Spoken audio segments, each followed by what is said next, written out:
Hello, friends. Welcome to Investing Right. I am Tenny.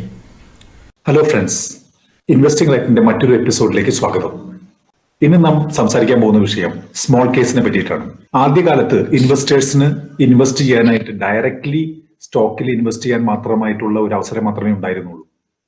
ആദ്യകാലത്ത് നമുക്ക് ഒരു സ്റ്റോക്കിനെ നേരിട്ട് വാങ്ങിക്കാൻ മാത്രമേ നിക്ഷേപകർക്ക് സൗകര്യമുണ്ടായിരുന്നുള്ളൂ. ഉദാഹരണത്തിന് Reliance industries, Larsen and Toubro മുതലായ നമ്മളുടെ സബ് ബ്രോക്കറോ വഴി നമുക്ക് സ്റ്റോക്ക് മാർക്കറ്റിൽ നിന്ന് വാങ്ങിക്കാം. എന്നാൽ പിന്നീട് മ്യൂച്വൽ ഫണ്ട്സിന്റെ വരവായി. എന്തുകൊണ്ടാണ്? നിക്ഷേപകർക്ക് ഏത് സമയത്താണ് ഇതിനെ വിറ്റൊഴിയേണ്ടത് എന്ന് അറിയാൻ പറ്റാത്തൊരവസ്ഥ, നല്ല കമ്പനികളെ തിരിച്ചറിയാനുള്ള ഒരു അവസരക്കുറവ്, ഈ ഒരു വിഷയങ്ങളെല്ലാം ഒരു മ്യൂച്വൽ ഫണ്ട് ഇൻവെസ്റ്റിംഗ് വഴി അത് അഡ്രസ് ചെയ്യപ്പെടുന്നു. മ്യൂച്വൽ ഫണ്ട്സിൽ എങ്ങനെയാണ് വർക്ക് ചെയ്യുന്നത്? പല നിക്ഷേപകരുടെ കാശ് ഒന്നായി പൂൾ ചെയ്ത് അതിൽ നിന്നും സ്റ്റോക്കിനെ വാങ്ങിച്ച് നമുക്ക് അതിനുള്ള യൂണിറ്റ്സിനെ അലോക്കേറ്റ് ചെയ്യുന്നു. ആ യൂണിറ്റ്സ്, ഇതിലുള്ള സ്റ്റോക്കുകൾ വളരുന്നതനുസരിച്ച് യൂണിറ്റിന്റെ വിലയും കൂടുന്നു. നിക്ഷേപകർക്ക് നേരിട്ട് കമ്പനികളിൽ ഒരു നിക്ഷേപം ഉണ്ടാകുന്നില്ല. ഇൻഡയറക്റ്റ് ആയിട്ട് മാത്രമേ ഈ സ്റ്റോക്കുകളിലുള്ള നിക്ഷേപകർക്ക് ഉണ്ടാകുന്നുള്ളൂ. ഇരിക്കുമ്പോഴാണ് 2015 3 Kharagpur IIT graduates small case എന്നുള്ളൊരു ആശയം മുന്നോട്ട് വെച്ചത്. സ്മോൾ കേസ് എന്ന് പറഞ്ഞാൽ എന്താണ്? അത് ഒരു ഡയറക്റ്റ് ആയിട്ട് സ്റ്റോക്ക് വാങ്ങുന്നതിനും മ്യൂച്വൽ ഫണ്ട് വഴി സ്റ്റോക്ക് വാങ്ങുന്നതിനും ഇടയിലുള്ള ഒരു മിഡ് ഗ്രൗണ്ട് ആയിട്ട് മാറുന്നു. അതിന്റെ ഇടയിലുള്ള ഒരു പ്രവർത്തനമാണെന്ന് വേണമെങ്കിൽ പറയാം. സ്മോൾ കേസ് എന്ന് പറഞ്ഞാൽ ഒരു ഐഡിയ അല്ലെങ്കിൽ തീം ബേസിസ് ആയിട്ട് കുറച്ച് സ്റ്റോക്കുകളെ സെലക്ട് ചെയ്ത് വെക്കുന്നതിനെ ഒരുമിച്ച് ഒരു ബാസ്ക്കറ്റായി ബൈ ചെയ്യുന്നതിനെയാണ് സ്മോൾ കേസ് എന്നുള്ള ഇതുകൊണ്ട് അർത്ഥമാക്കുന്നത്. സ്മോൾ കേസ് ടെക്നോളജീസ് എന്നാണ് ഇത് കൊണ്ടുവന്ന ഈ IIT ഗ്രാജുവേറ്റ്സ് കണ്ടുപിടിച്ച ഈ കമ്പനിയുടെ പേര്. പല വൻകിട ബ്രോക്കിംഗ് സ്ഥാപനങ്ങളും ഇപ്പോൾ ഇവരുടെ പാർട്ട്ണർ ആയിരിക്കുന്നു. സിറോദ ആണ് ഫസ്റ്റ് തന്നെ ഈ ഒരു സ്മോൾ കേസിനെ അഡോപ്റ്റ് ചെയ്യാനായി മുന്നോട്ട് വന്നത്. ഇതുവഴി നിക്ഷേപകർക്ക് സ്മോൾ കേസിൽ സിറോദ അക്കൗണ്ട് വഴി സിറോദയുടെ ക്രെഡൻഷ്യൽസ് യൂസ് ചെയ്ത് ലോഗിൻ ചെയ്ത് സ്മോൾ കേസിൽ ഇൻവെസ്റ്റ് ചെയ്യാനുള്ള സൗകര്യമുണ്ട്. ഇപ്പോൾ സ്മോൾ കേസ് എന്ന് പറഞ്ഞു കഴിഞ്ഞാൽ ഒരു സെറ്റ് ഓഫ് സ്റ്റോക്സ്, ഒരു ഐഡിയ, അതായത് റൂറൽ ഹൗസിംഗ് അല്ലെങ്കിൽ അർബൻ കൺസംഷൻ, അതുമല്ലെങ്കിൽ സ്പെഷ്യാലിറ്റി കെമിക്കൽസ് മുതലായ ഒരു തീം എടുത്തിട്ട് ആ തീമിലുള്ള സ്റ്റോക്കുകൾ, പല സ്റ്റോക്കുകളെ വാങ്ങുന്നു. ഒരു മ്യൂച്വൽ ഫണ്ട്സിന് ഒരു ഫണ്ട് മാനേജർ എന്ന പോലെ ഇത് ഒരു ഫിനാൻഷ്യൽ അനലിസ്റ്റോ റിസർച്ച് ഫേമോ ആയിരിക്കും ഒരു സ്മോൾ കേസിനെ ക്രിയേറ്റ് ചെയ്യുന്നത്. ഈ സ്മോൾ കേസിൽ പീരിയോഡിക്കലി നമ്മളുടെ സൗകര്യം അനുസരിച്ച് ഒരു നിക്ഷേപകന് ഇൻവെസ്റ്റ് ചെയ്യാൻ സാധിക്കും. SIP പോലെ എല്ലാ മാസവും 5-ാം തീയതി നമുക്ക് സ്മോൾ കേസിൽ ഇൻവെസ്റ്റ് ചെയ്യണമെങ്കിൽ അങ്ങനെ ചെയ്യുന്നതിനുള്ള സൗകര്യമുണ്ട്. അതുകൂടാതെ എല്ലാ ആഴ്ചയും ഇൻവെസ്റ്റ് ചെയ്യണമെന്നുണ്ടെങ്കിൽ തന്നെ നമുക്ക് അങ്ങനെയും ഒരു സെറ്റ് ഓഫ് സ്റ്റോക്സിനെ ഒരു ബൊക്കെ ആക്കി നിർത്തി അതിലേക്ക് ഇൻവെസ്റ്റ് ചെയ്യുക. അതൊരു തീം പ്രകാരമായിരിക്കാം. നമുക്കും നമ്മുടേതായിട്ടുള്ള സ്മോൾ കേസുകളെ ക്രിയേറ്റ് ചെയ്ത് അതിൽ ഇൻവെസ്റ്റ് ചെയ്യാൻ സാധിക്കും.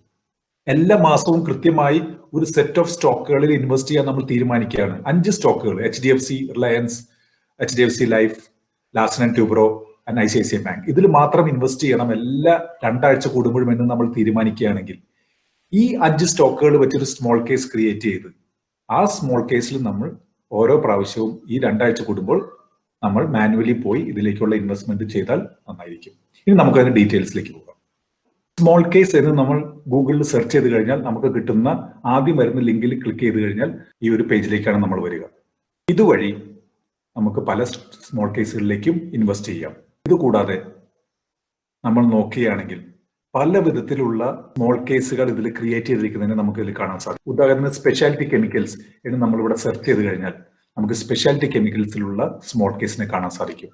ഇതിന്റെ റിസ്ക് എത്രയാണ്, മോഡറേറ്റ് റിസ്ക്, ഇതിന്റെ ഡെയിലി ചേഞ്ച് എത്രയാണ് വന്നിരിക്കുന്നത്, ഇതിന്റെ കഴിഞ്ഞ ഒരു വർഷത്തിൽ ഇത് എത്ര റിട്ടേൺ നൽകി എന്നുള്ളതും ഇവിടെ കാണിച്ചിരിക്കുന്നു. 34%-ലധികമാണ് ഇത് കഴിഞ്ഞ വർഷം ഇതിന് റിട്ടേൺ നൽകിയിരിക്കുന്നത്. ഇതിന്റെ സ്റ്റോക്ക് ആൻഡ് വെയ്റ്റ്സ് എന്ന് നോക്കിക്കഴിഞ്ഞാൽ ഇതിൽ അടങ്ങിയിരിക്കുന്ന സ്റ്റോക്കുകളുടെ ഒരു ലിസ്റ്റ് നമുക്ക് കാണാൻ സാധിക്കും. അതിനു മുമ്പ് നമുക്ക് ഇത് ലിസ്റ്റ് കാണുന്നുണ്ടെങ്കിൽ ഈ സ്മോൾ കേസിലേക്ക് നമുക്ക് ചെയ്യേണ്ടിയിരിക്കുന്നു. ലോഗിൻ എന്നതിൽ ക്ലിക്ക് ചെയ്ത് കഴിഞ്ഞാൽ സ്മോൾ കേസ് ടെക്നോളജീസുമായി പാർട്ട്ണർ ചെയ്തിരിക്കുന്ന കമ്പനികളുടെ ലിസ്റ്റ് ഇവിടെ കാണാം. എന്റെ അക്കൗണ്ട് സിറോദയിലായതുകൊണ്ട് ഞാൻ സിറോദയിൽ ക്ലിക്ക് ചെയ്ത് കഴിഞ്ഞാൽ സിറോദയുടെ ക്രെഡൻഷ്യൽസ് യൂസ് ചെയ്ത് എനിക്ക് സ്മോൾ കേസിൽ എൻ്റർ ചെയ്യാൻ സാധിക്കും.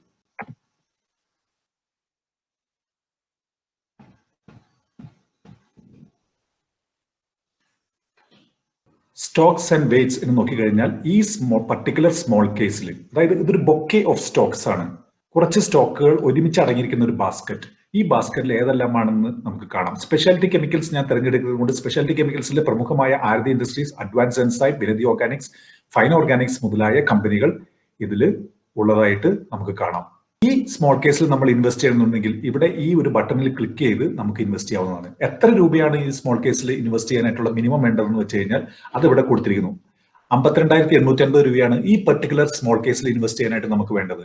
ഇങ്ങനെ നമ്മൾ ഇൻവെസ്റ്റ് ചെയ്യുമ്പോൾ ഈ കാണാവുന്ന സ്റ്റോക്കുകളെല്ലാം നമുക്ക് അതിന്റെ അനുപാതത്തിൽ ഇവിടെ വെയിറ്റേജ് കൊടുത്തിട്ടുണ്ട്, അതിലാണ് നമുക്ക് കിട്ടുക എന്നത്. ഈ അനുപാതത്തിൽ ഈ സ്റ്റോക്കുകൾ നമ്മളുടെ ഡിമാറ്റ് അക്കൗണ്ടിൽ നമുക്ക് വാങ്ങിക്കപ്പെടുന്നു. ഇതാണ് മ്യൂച്വൽ ഫണ്ടും സ്മോൾ കേസും തമ്മിലുള്ള വ്യത്യാസം. മ്യൂച്വൽ ഫണ്ടിൽ ഈ എമൗണ്ട് എന്നുള്ളത് 5,000 അല്ലെങ്കിൽ ചില ഫണ്ടുകൾക്ക് 500 രൂപ മാത്രമായിരിക്കും മിനിമം ഇൻവെസ്റ്റ്മെന്റ്, യൂണിറ്റ്സ് അനുപാതത്തിൽ നമുക്ക് കൊടുത്തിരിക്കുന്ന എമൗണ്ടിന്റെ അനുപാതത്തിൽ. എന്നാൽ ഇവിടെ 52,850 രൂപ മിനിമം നമ്മൾ, അല്ലെങ്കിൽ ഇതിന്റെ മൾട്ടിപ്പിൾസ് ആയി നമ്മൾ ഇതിൽ ഇൻവെസ്റ്റ് ചെയ്യേണ്ടിയിരിക്കുന്നു. അങ്ങനെ ചെയ്ത് കഴിയുമ്പോൾ ഈ കാണാവുന്ന സ്റ്റോക്കുകളെല്ലാം നമ്മൾ ഡയറക്റ്റ് ഓണർഷിപ്പ് നമുക്ക് വരുന്നു.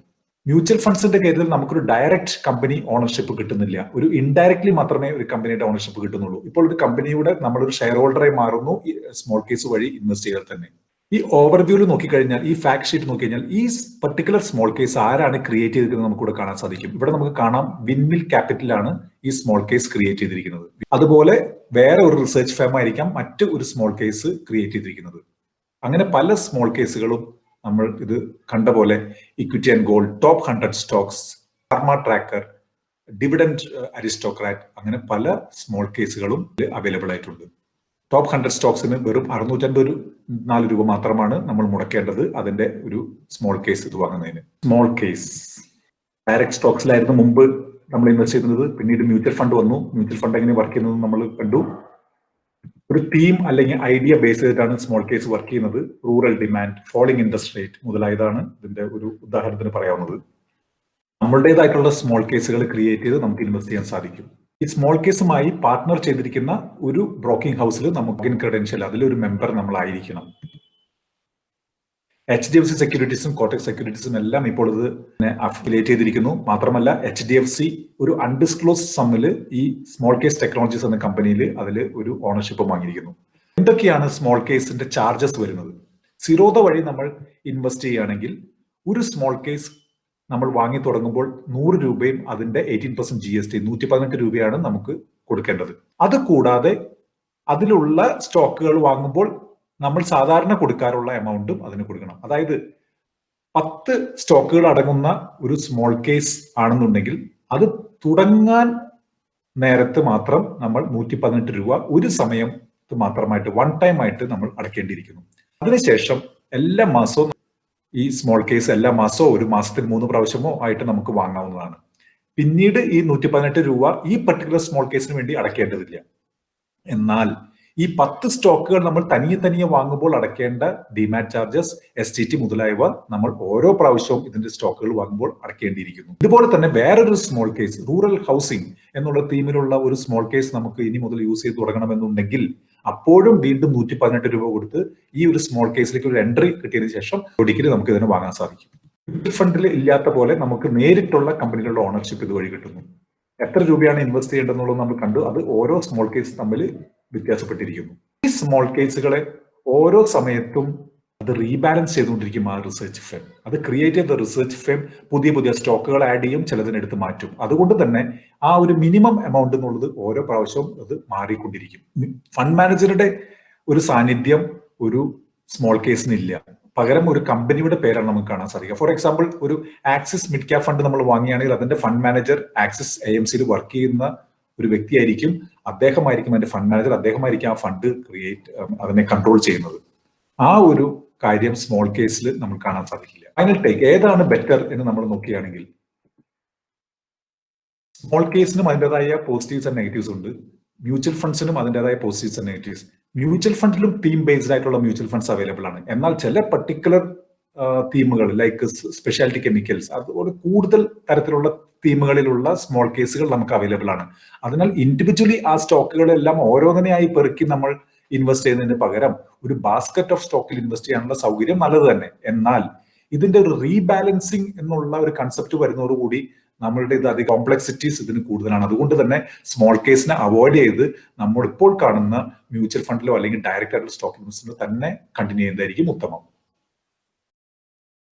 ഇൻവെസ്റ്റിംഗ് റൈറ്റ് മ്യൂച്വൽ ഫണ്ട്സിനെ ഇഴകീറി പരിശോധിക്കുന്നു. അതിന്റെ വിവിധ ടാക്സ് ഒപ്റ്റിമൈസേഷൻ വഴികൾ ഞങ്ങൾ നിങ്ങൾക്ക് പറഞ്ഞു തരുന്നു. നിങ്ങളറിയാത്ത പലതും അതിലുണ്ടാകും.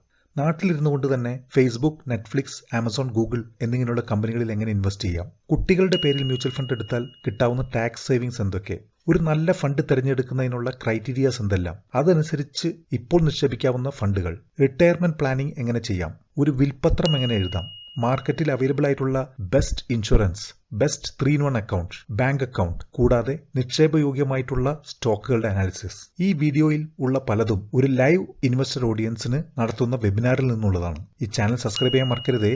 നിങ്ങൾക്ക് ഇത് ഇഷ്ടപ്പെട്ടെങ്കിൽ നിങ്ങളുടെ ഫ്രണ്ട്സുമായി ഇത് ഷെയർ ചെയ്യുക. Thanks for watching.